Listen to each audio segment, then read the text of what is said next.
Mensaje de la Virgen del 25 de febrero del 2020.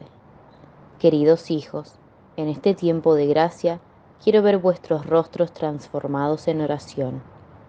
Vosotros estáis tan inundados por las preocupaciones terrenales que ni siquiera sentís que la primavera está a las puertas. Hijos míos, vosotros estáis llamados a la penitencia y a la oración. Así como la naturaleza lucha en silencio por una vida nueva, también vosotros estáis llamados a abriros a Dios en oración, a quien encontraréis la paz y el calor del sol primaveral en vuestros corazones. Gracias, queridos hijos, por haber respondido a mi llamado. Señor, abre mis labios y mi boca proclamará tus alabanzas. Gloria al Padre, al Hijo y al Espíritu Santo, como era en el principio, ahora y siempre, por los siglos de los siglos. Amén. La meditación de hoy es del libro de la Imitación de Cristo, libro primero, capítulo 13. ¿Cómo se ha de resistir a las tentaciones? Mientras en el mundo vivimos, no podemos estar sin tribulaciones y tentaciones, por lo cual está escrito en Job: tentaciones es la vida del hombre sobre la tierra. Por eso cada uno debe tener mucho cuidado acerca de la tentación y velar en oración, porque no hay el demonio lugar de engañarle, que nunca duerme, sino que busca por todos lados tragarse. ¿A quién tragarse? Ninguno hay tan santo ni tan perfecto que no tenga algunas veces tentaciones y no podemos vivir sin ellas. Malas tentaciones son muchas veces utilísimas al hombre, aunque sean graves y pesadas, aunque en ellas es uno humillado, purgado y enseñado. Todos los santos, por muchas tribulaciones y tentaciones, pasaron y aprovecharon, y los que no las quisieron sufrir y llevar bien, fueron tenidos por malos y desfallecieron. No hay orden ni religión tan santa ni lugar tan secreto donde no haya tentaciones y adversidades. No hay hombre seguro del todo de tentaciones mientras que vive, porque nosotros mismos está la causa de donde vienen, pues que nacimos con la inclinación al pecado. Pasada una tentación o tribulación, sobreviene otra y siempre tendremos que sufrir, porque se perdió el bien de nuestra primera felicidad. Muchos quieren huir de las tentaciones y caen en ellas gravemente. No se puede vencer solo con huirlas. Con paciencia y verdadera humildad nos hacemos más fuertes que todos los enemigos. El que solamente quita lo que se ve y no arranca la raíz, poco aprovechará, antes tornarán a él más presto las tentaciones y se hallará peor. Poco a poco y con paciencia y buen ánimo vencerás, con fervor divino, mejor que no con tu propio conato y fatiga. Toma muchas veces consejo en la tentación y no seas desabrido con el que está tentado, antes procura consolarle como tú lo quisieras para ti. El principio de toda tentación es la inconstancia del ánimo y la poca confianza en Dios, porque como la nave sin timón la llevan a una y otra parte las olas, así el hombre descuidado y que desiste de sus propósitos es tentado de diversas maneras. La práctica para hoy es de investigación. Vas a averiguar, ya sea en libros, por internet, con tu sacerdote amigo, con tu párroco o alguien que conozcas que esté viviendo la fe de una manera activa. Vas a investigar qué es una tentación, qué hacía nuestro Señor para poderlas vencer, y luego me voy a preguntar cuál es mi tentación, qué estoy haciendo para poderla cambiar y a qué me comprometo, cómo me comprometo para poderla cambiar. Oraciones que se rezarán durante los 12 días preliminares. Veni, Creator Spiritus. Ven, Espíritu Creador, visita las mentes de tus siervos, llena de la gracia de lo alto los pechos que tú creaste. Tú, que eres llamado Paráclito, don de Dios Altísimo, fuente viva, fuego, amor y unción espiritual. Tú, septiforme en el don, dedo de la paterna diestra. Tú, auténtica promesa del Padre, que enriqueces las lenguas con palabras. Enciende lumbre en los sentidos, infunde amor en los corazones, corroborando con vigor constante la fragilidad de nuestro cuerpo. Rechaza más y más lejos al enemigo, concede prontamente la paz, yendo así tú delante como guía, evitemos todo mal. Haz que por ti conozcamos al Padre y conozcamos también al Hijo, y por ti, Espíritu de entrambos, creamos en todo tiempo. A Dios Padre sea la gloria, y al Hijo que entre los muertos resucitó, y al Paráclito por los siglos de los siglos. Amén. Ave Maris Stella. Salve, estrella del mar, Madre, que diste a luz a Dios, quedando perpetuamente virgen, feliz puerta del cielo. Pues recibiste aquel ave de labios de Gabriel, ciméntanos en la paz, trocando el nombre de Eva. Suelta las prisiones a los reos, da lumbre a los ciegos, ahuyenta nuestros males, recábanos todos los bienes. Muestra que eres madre, reciba por tu mediación nuestras plegarias.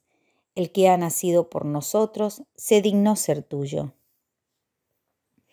Virgen singular, sobre todos suave, haz que libres de culpas seamos suaves y castos. Danos una vida pura, prepara una senda segura, para que, viendo a Jesús, eternamente nos gocemos. Gloria sea a Dios Padre, loor a Cristo Altísimo y al Espíritu Santo, a los tres, un solo honor. Amén. Magnificat.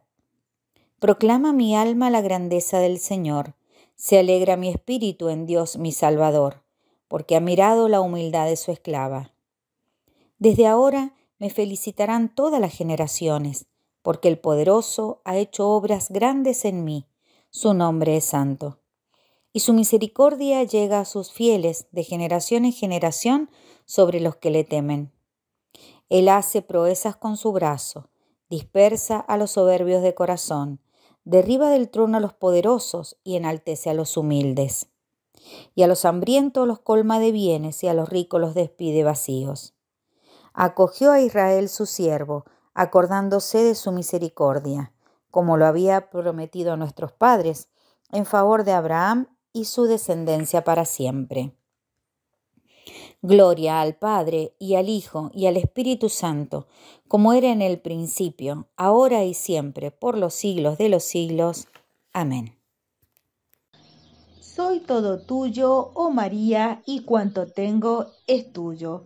Hoy vamos a meditar del libro del Tratado de la Verdadera Devoción, numerales del 78 al 89. ¿Verdad debemos revestirnos del hombre nuevo Jesucristo? Nuestras mejores acciones quedan de ordinario manchadas e infectadas a causa de las malas inclinaciones que hay en nosotros. Cuando se vierte el agua limpia y clara en una vasija que huele mal o vino en una garrafa maleada por otro vino, el agua clara y el buen vino se dañan y toman fácilmente el mal olor. Del mismo modo, cuando Dios vierte en nuestra alma infectada por el pecado original y actual sus gracias y rocíos celestiales o el vino delicioso de su amor, sus bienes se deterioran y dañan ordinariamente a causa de la levadura de malas inclinaciones que el pecado ha dejado en nosotros, y nuestras acciones, aun las más inspiradas por las virtudes más sublimes, se resisten de ello.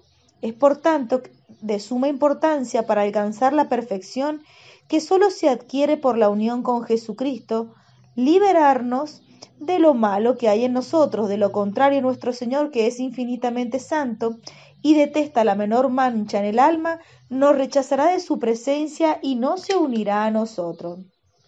Para vaciarnos de nosotros mismos debemos primero conocer bien, con la luz del Espíritu Santo, nuestras malas inclinaciones, nuestra incapacidad para todo bien concerniente a la salvación de nuestra debilidad, en toda nuestra inconstancia, nuestra indignidad, para toda gracia y nuestra iniquidad en todo lugar. El pecado, nuestro primer padre, nos perjudicó a todos casi totalmente, nos dejó agriados, engreídos e infectados como la levadura agria levanta e infecta toda la masa que se le pone.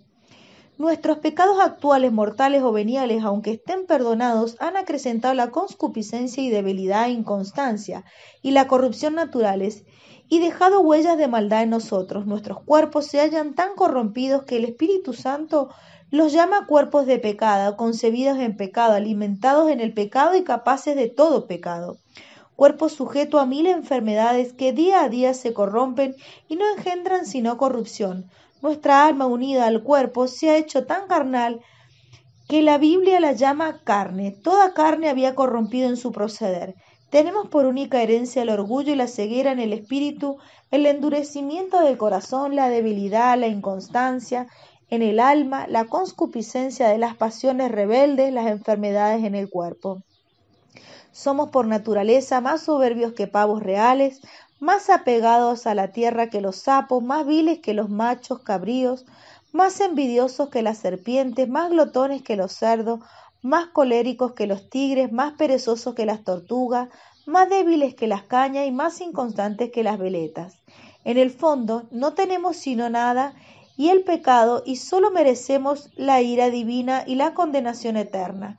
Siendo ello así, ¿por qué maravillarnos de que nuestro Señor haya dicho que quien quiera seguirla debe renunciar a sí mismo y odiar a su propia vida, y que el que ama a su alma la perderá, y quien la odia la salvará? Esta infinita sabiduría no da prescripciones sin motivo. No nos ordena el odio a nosotros mismos, sino porque somos extremadamente dignos de odio. Nada tan digno de amor como Dios, nada tan dignos de odio como nosotros mismos.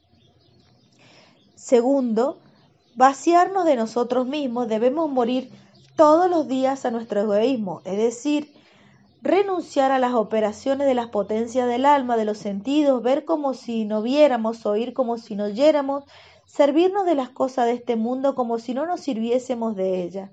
Es lo que San Pablo llama morir cada día. Si el grano de trigo que cae en tierra no muere, queda infecundo y se vuelve la tierra y no produce buen fruto. Si no morimos a nosotros mismos, si nuestras devociones más santas no nos llevan a esta muerte necesaria y fecunda, no produciremos fruto que valga la pena y nuestras devociones serán inútiles. Todas nuestras obras de virtud quedarán manchadas por el egoísmo y la voluntad propia. Dios rechazará los mayores sacrificios y las mejores acciones que ejecutemos a la hora de la muerte. Nos encontraremos con las manos vacías de las virtudes y méritos, y no tendremos ni una chispa de ese amor puro que solo se comunica a quienes han muerto a sí mismos y cuya vida está escondida con Cristo en Dios. Tercero, debemos escoger entre las devociones a la Santísima Virgen la que más nos lleva perfectamente a dicha muerte al egoísmo, por ser la mejor y la más santificadora, porque no hay que creer que lo que es oro, lo que brilla, ni miel todo lo dulce, ni el camino más fácil, y lo que practica la mayoría es lo más eficaz para la salvación, así como los secretos naturales para hacer en poco tiempo, con pocos gastos y gran facilidad, ciertas operaciones naturales. También hay secretos en el orden de la gracia para realizar en poco tiempo, con dulzura y facilidad, operaciones sobrenaturales, liberarte del egoísmo, llenarte de Dios y hacerte perfecto. La práctica que quiero descubrirte es uno de los secretos de la gracia ignorado por gran número de cristianos, conocido por pocos devotos, practicado y saboreado por el número aún menor. Expongamos la cuarta verdad, consecuencia de la tercera, antes de abordar dicha práctica. Cuarta verdad, la acción maternal de María facilita el encuentro personal con Cristo. Es más perfecto porque es más humilde. No nos acercamos a Dios a nosotros mismos, sino a acudir a un mediador. Estando tan corrompida nuestra naturaleza como acabo de mostrar, si nos apoyamos en nuestros propios esfuerzos, habilidad y preparación para llegar hasta Dios y agradarle, ciertamente nuestras obras de justificación quedarán manchadas o pesarán muy poco delante de Dios para comprometerlo a unirse a nosotros y escucharnos. Porque no sin razón nos ha dado Dios mediadores ante sí mismo, vio nuestra indignidad e incapacidad, se apiadó de nosotros y para darnos acceso a sus misericordias nos proveyó de poderosos mediadores ante su grandeza. Por tanto, despreocuparte de tales mediadores y acercarte directamente a la santidad divina sin recomendación alguna es faltar a la humildad y al respeto debido a un Dios tan excelso y tan santo. es hacer menos caso de este Rey de Reyes que harías de un soberano o príncipe de la tierra a quien no te acercarías sin un amigo que hable por ti. Jesucristo, nuestro abogado y mediador de redención ante el Padre. Por Él debemos orar junto a la Iglesia triunfante y militante. Por Él tenemos acceso ante la majestad divina y solo apoyados en Él y revestidos de sus méritos, debemos presentarnos ante el Padre, así como el humilde Jacob compareció ante su padre Isaac para recibir la bendición cubierto con pieles de cabrito. Pero ¿no necesitamos acaso un mediador ante el mismo mediador? ¿Bastará nuestra pureza para unirnos a Él directamente y nosotros mismos? ¿No es Él acaso Dios igual en todo a su Padre y por consiguiente el Santo de los Santos tan digno de respeto como su Padre? Si por amor infinito hizo nuestro fiador y mediador ante el Padre para aplacarlo y pagarle nuestra deuda, ¿será acaso razón para que tengamos menos respeto para con su majestad y santidad? Digamos pues abiertamente con San Bernardo que necesitamos un mediador ante el mediador mismo y que la excelsa María es la más capaz de cumplir ese oficio caritativo.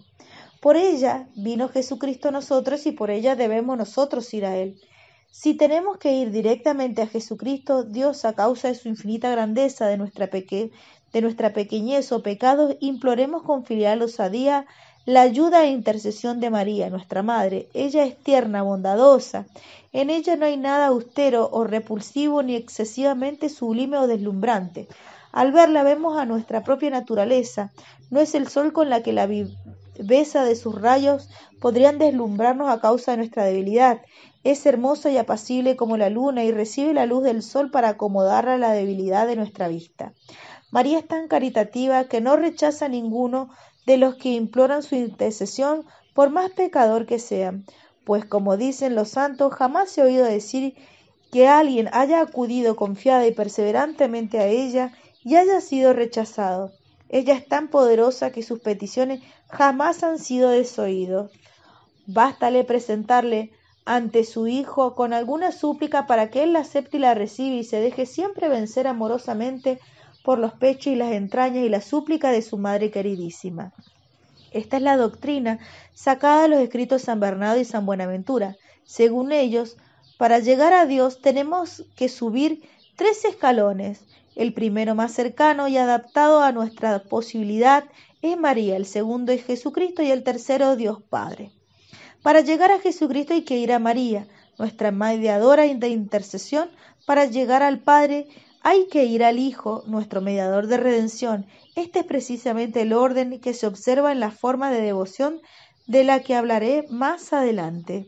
Quinta verdad, llevamos el tesoro de gracia en vasos de arcilla.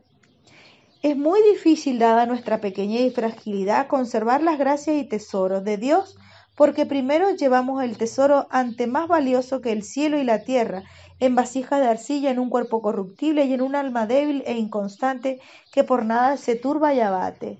Segundo, los demonios, los ladrones, muy astutos, quieren sorprendernos de imprevisto para robarnos y desvalijarnos, espían día y noche el momento favorable para ello, nos rodean incesantemente para devorarnos y arrebatarnos en un momento.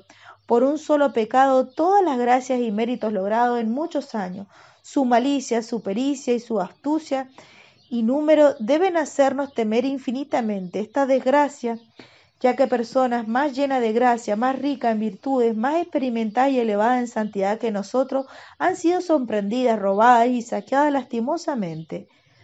Ah, cuántos cedros del Líbano y estrellas del firmamento cayeron miserablemente y perdieron en poco tiempo su elevación y claridad. ¿Y cuál es la causa? No fue falta de gracia, que Dios a nadie la niega, sino falta de humildad.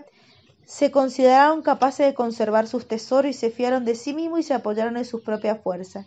Creyeron bastante segura su casa y suficientemente fuertes sus cofres para guardar el precioso tesoro de la gracia y por este apoyo imperceptible en sí mismos, aunque les parecía que se apoyaban solamente en la gracia de Dios. El Señor es la justicia misma, abandonándolos a sí mismo permitió que fueran saqueados. Ay, si hubieran conocido la devoción admirable que a continuación voy a exponer, habrían confiado su tesoro a una virgen fiel y piadosa, y ella lo habría guardado como si fuera propio, y hasta se habría comprometido a ello en la justicia. Tercero, es difícil perseverar en gracia a causa de la increíble corrupción del mundo. Corrupción tal es prácticamente imposible que los corazones no se manchen sino con un lodo, o al menos con su polvo, hasta un punto de que es una especie de milagro el que una persona se conserve en medio de este torrento impetuoso sin ser arrastrada por él, en medio de este mar impetuoso, sin abnegarse o ser saqueada por piratas y corsarios, en medio de esta atmósfera viciada sin contagiarse. Solo la Virgen fiel, contra quien nada pudo la serpiente, hace este milagro en favor de aquellos que le sirven lo mejor que pueden.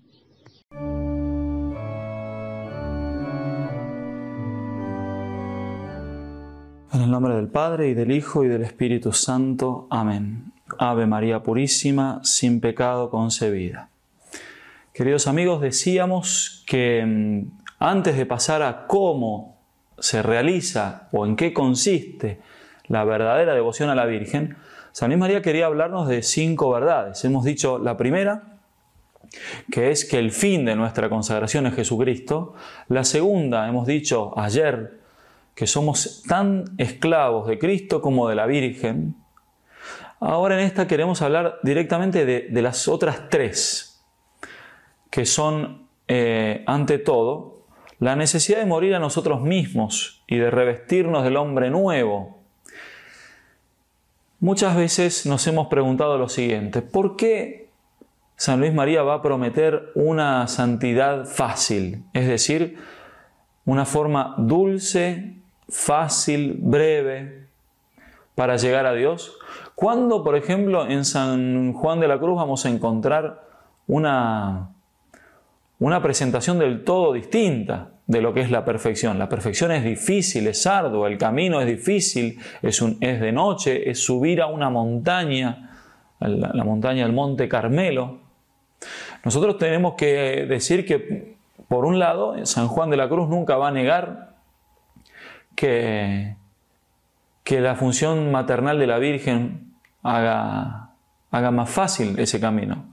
Él no niega que ese sea el camino, pero no va a negar nunca que la Virgen lo va a hacer más fácil. Incluso se cuenta que San Juan de la Cruz, siendo muy serio, una persona siempre de mucho recogimiento interior, por ejemplo, en tiempos de Navidad estaba profundamente feliz, como si fuese un niño, y que hacía obras por la Virgen pero lleno de emoción, ¿no? Y como también nosotros del otro lado podemos decir lo mismo de San Luis María. San Luis María, por ejemplo, él va a hablar de esa facilidad de la Virgen, pero él no va a negar lo que es la ascesis cristiana. De hecho, una de estas 5 verdades, antes de entender qué es la devoción a la Virgen, es reconocer, y esto va a ser una condición fundamental para que ustedes hagan bien la consagración, es reconocer nuestro desorden interior. Y no reconocerlo, como diría el padre Lallemant, significa que yo tengo poca vida interior. Es decir, San Luis María va a decir esto: todas nuestras intenciones, especialmente las buenas, porque las malas está claro, pero las mejores intenciones van a estar siempre mezcladas del amor propio. Va a haber siempre algo de orgullo en lo que hagamos. Eso no quiere decir que no tengamos que hacer el bien, porque no vamos a hacer el bien solo cuando seamos perfectos, porque si no, nunca lo haríamos. No hay que desanimarse ante esta verdad. Pero él va a decir: somos como una babosa, una expresión bastante desagradable, que por donde pasa va dejando esa baba, digamos. Y en todas las obras que hacemos, siempre va a quedar esa mancha nuestra por donde pasemos de nuestra falta de rectitud de intención, de nuestra vanidad, de nuestra superficialidad, podemos decirlo así. En vez de buscarle a Dios, buscarnos a nosotros mismos. Eso va a estar, pero eso hay que admitirlo.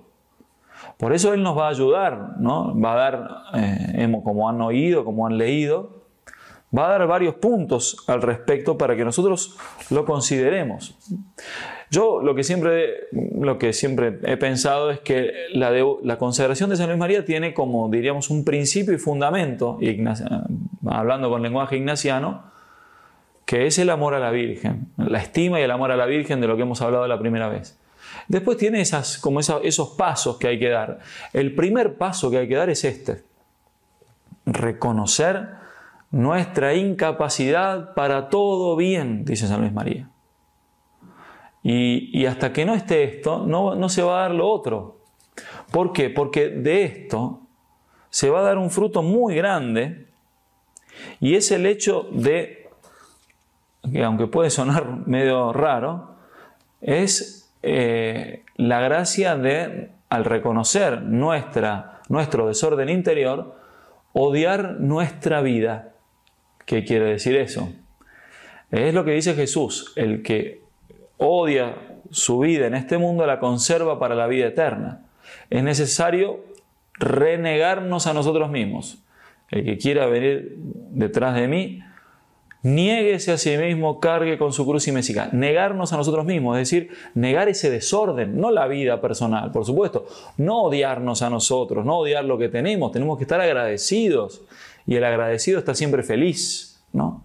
Pero tenemos que odiar el desorden. Ese desorden que se refleja en la intención, sobre todo. Y si yo odio ese desorden que siempre va a estar presente, va a ser más fácil que yo lo entregue. Es decir, yo entregue toda mi vida, porque odio ese desorden. Odio, en ese sentido, es odiar la propia vida. Es más fácil entregarla a la Virgen. Porque si yo estoy muy satisfecho de mi vida, yo no voy a donar nada, yo lo voy a querer tener conmigo. Pero si yo dedico tiempo a observar ese desorden, incluso de mis buenas obras, hasta mis buenas obras se las voy a entregar a la Virgen. Pero si mis buenas obras me gustan demasiado y yo me siento demasiado satisfecho de ellas, voy a querer tenerlas conmigo. Es muy difícil entregar aquello a lo cual uno está aferrado. Para comenzar a dejarlo, tengo que saber que puedo recibir un bien mayor, pero tengo que, a condición de que yo entregue esa vida que tengo.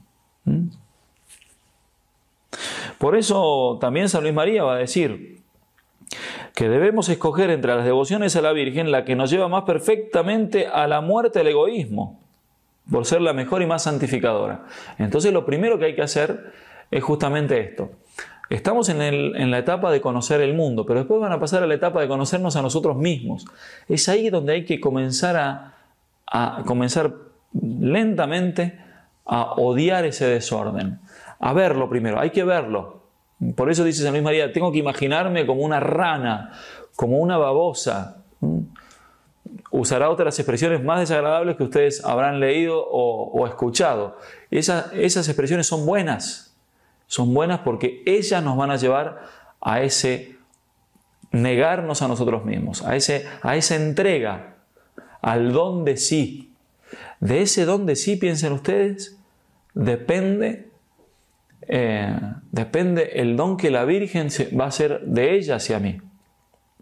Santa Teresa estaba asombrada de la fuerza que tiene el don de sí mismo, la fuerza que tiene ante Dios. Es decir, puede hacer hasta que Dios se rinda, porque en la medida en que yo me entrego, Dios se rinde. Dios tiene que entregarse más, Él tiene que ser más generoso que yo, y lo es, infinitamente más generoso. Pero ¿ven la fuerza que tenemos en nuestras manos si nosotros nos donamos a Él? Tenemos que entregarnos completamente. Bueno, lo mismo es a la Virgen. Si nosotros nos donamos, nos entregamos completamente a la Virgen, con una entrega total, la Virgen se rinde. La Virgen tiene que donarse a nosotros, y ahí se da esa identificación de la vida de la Virgen con nuestra vida. San Luis María va a usar expresiones increíbles. Su espíritu se sustituye al tuyo. Es decir, el corazón de la Virgen va a ser tu corazón. Dice San Luis María, ella te da sus virtudes. La fe que tuvo la Virgen, ella te va a darla a ti, te va a dar su fe.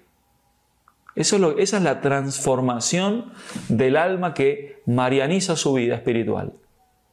Ahora, esa entrega de la Virgen va a depender de cómo tú te entregues. porque ella no obliga a nadie, ella respeta nuestra libertad. En la medida que tú le entregues tu libertad, ella se va a entregar a ti. Pero ¿cómo le vas a entregar tu libertad? Si admites que necesitas hacerlo. El que cree que no necesita hacerlo no lo hará. ¿Y cómo nos damos cuenta? Advirtiendo el desorden interior, advirtiendo toda esa falta de recta intención que tenemos continuamente. Allí odiaremos nuestra vida, en ese sentido evangélico de la palabra, odiar nuestra vida, no en el sentido pesimista. Tenemos que amar lo que tenemos y ser agradecidos, por lo tanto felices, pero sí odiar ese desorden. Y ese desorden no lo podemos quitar por el pecado original, estaremos siempre vinculados a él, salvo que entreguemos todo eso a la Virgen para que ella purifique mis obras de todo lo contaminado que pueden estar y las presente ella a Jesucristo limpias de todo eso. Por eso esta parte del tratado que están leyendo es para mí determinante. ¿Sí? Si bien no es aquel punto más fuerte que es el del don de sí mismos y que de ahí va a depender todo, pero el don de sí va a depender de esta parte, de reconocer mi desorden interior. Adelante, esto es uno de los frutos más grandes que produce nuestra consagración. Conocernos a nosotros mismos y despreciar el desorden interno de nuestras acciones, porque de ahí se sigue el don de sí. Adelante, con mucha confianza, hemos hablado en cierta manera de estos tres principios. Advertir nuestro desorden interior, cómo recurrir a la Virgen nos ayuda a salir de ese desorden, y la quinta verdad es esa incapacidad de conservar los bienes, esa fragilidad para conservar los bienes que tenemos. Bien, con todo esto adelante vamos a entregarnos fácilmente a la Virgen, como veremos en las catequesis que siguen. Un abrazo a todos, que Dios los bendiga.